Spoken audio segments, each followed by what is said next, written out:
দেখো দেখো দেখো বন্ধুরা, দেখো কতটা কতটা সুন্দর হয়েছে এই পিঙ্ক আর ইয়েলো কালারের কম্বিনেশানে শাড়িটা। এর আগে আমি একটা সাদা কালারের শাড়ির কম্বো প্যাক দিয়েছিলাম, যারা দেখেছো তারা জানো, আর যারা দেখোনি তারা দেখে নিতে পারো।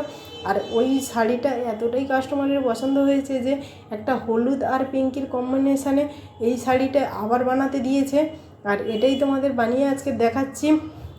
দেখো হাতাটা আমি ব্লাউজের হাতাটা ঘটি হাতার ওপর করে দিয়েছি। শাড়িটা দেখো বেশ লং অনেকটা, আর কুচিটাও অনেকগুলো ফেলে দিয়েছি।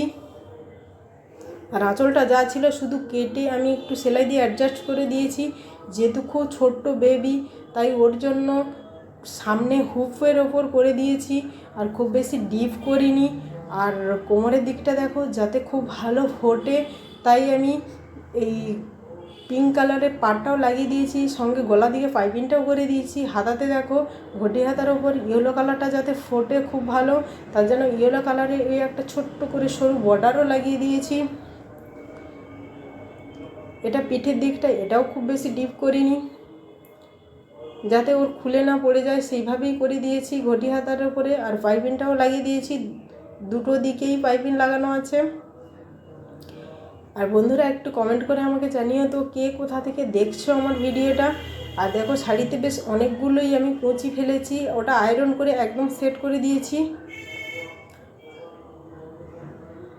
দেখো, আর এটা শাড়িটা একটা গোল্ডেন কালারের পাড়ের ওপর ছিল, শাড়িটা যা ছিল তাই করে দিয়েছি, শুধু আমি জাস্ট কেটে এটাকে মাপ করে স্টিচ করে দিয়েছি। আর যাতে ওর পরতে সমস্যা না হয় তার জন্য দেখো একটা চেনও আমি লাগিয়ে দিয়েছি, আর বেশ অনেকগুলোই কুঁচি ফেলে দিয়েছি। দেখো একটা চেনটাও একটা লাগিয়ে দিয়েছি, যাতে ও একটু বড় হলে পরতে না সমস্যা হয়, তার জন্য একটা চেনও লাগিয়ে দিয়েছি। আর বন্ধুরা একটু কমেন্ট করে আমাকে জানিও কে কোথা থেকে দেখছো, যারা ইউটিউব থেকে দেখছো তারা আমাকে ফলো দিয়ে রাখতে পারো। Thanks for watching, tata.